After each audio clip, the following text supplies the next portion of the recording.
Phoenicians along the coastline. Tarsus is still there.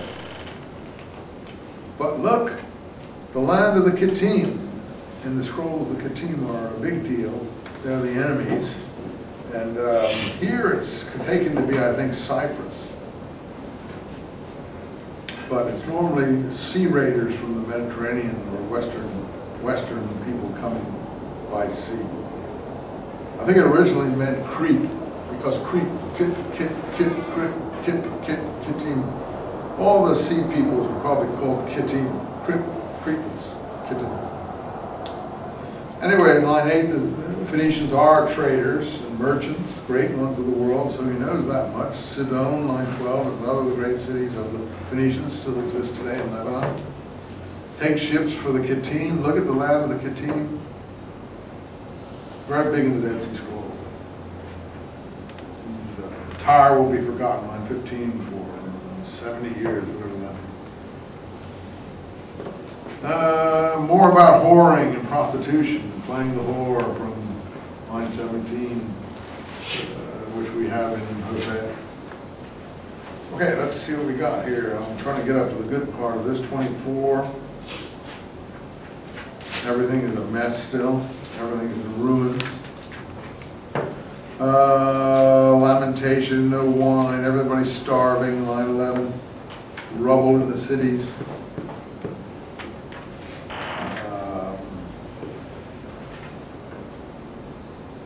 Line 16, enough, I say, woe to the traitors who betray, to the traitors who betray, pit, snare, and so on.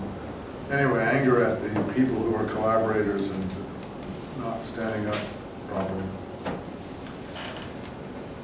In the middle of all this is a sort of Psalm 26. They kind of have a kind of victory song here. This will be sung in the land of Judah. We have a strong city, we have ramparts and so on. Maybe they've survived the Assyrian conquest here. And line 7 of that, the path of the upright, the righteous man is straight. Make my pathway straight.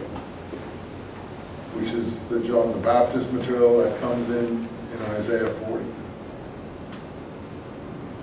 So, anyone have a new translation of line 7 there?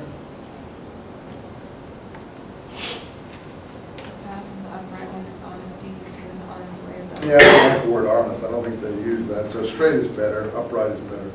I don't think that's even a worse translation than I have, probably. Not blaming you for it. Anyone else have something? The path of the righteous is level, make the way of the righteous smooth. Is what? Make the way of the righteous smooth. Yeah, I like anything that says righteous because I think that's really what the thing says. But anyway, upright will do, and straight and so on, that kind of thing is how the language works. More anger at Ephraim, 28. Introduced by 27:13. That day the great trumpet will sound. Those lost in Assyria and exiled elsewhere will come to the mountain. So there's material here from later after the exile's taken place. It's very hard to follow. But now back to condemning Ephraim. That's 27, looks out of place. 28, woe to Ephraim. Again, Ephraim is the north. But still always her pride, her splendor, because that was the prosperous area. Still there's going to be a remnant, line 5.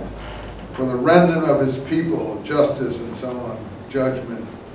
Nothing about, what kind of kosher food you eat or something like that. I don't see even one word about that. It's all about righteousness and justice as opposed to idolatry. Okay. More about Zion, line 16 of chapter 28. See, I lay in Zion a stone for witness. Again, the plumb line and the justice imagery of not having the proper in the markets that we heard about the north. Now this is in Zion. 29. Woe, Ariel, city where David encamped. I will lay siege to Ariel. See, David can be David in the old days, David now, David in the future.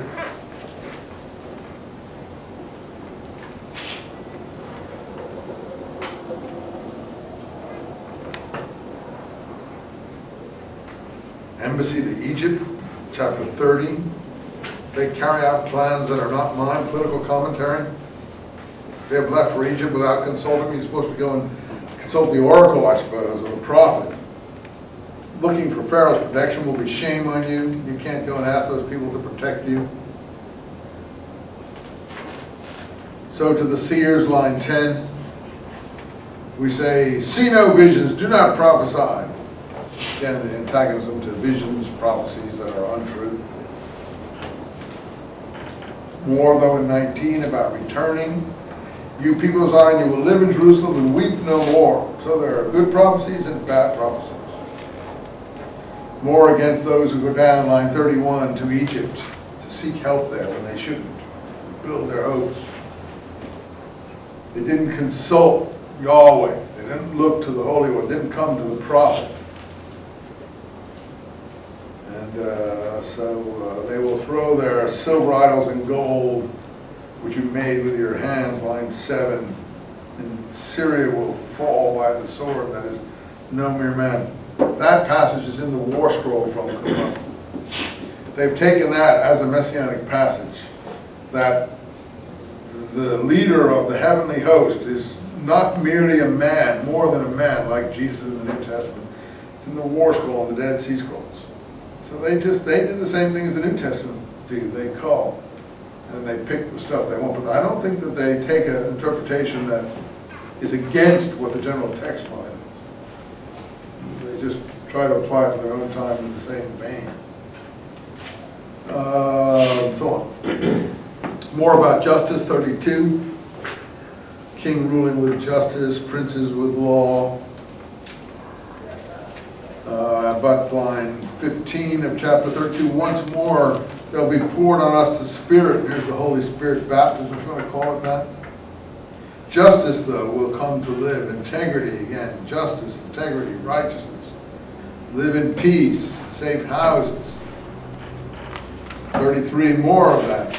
5, justice, integrity, wisdom, knowledge. Yahweh is exalted. Always the same with these. It's not really prophecy in the sense that they're foreseeing the future. So it always has to do with evil and righteousness. Let's see. 34. The end of Edom is also across Transjordan, but further south than Moab.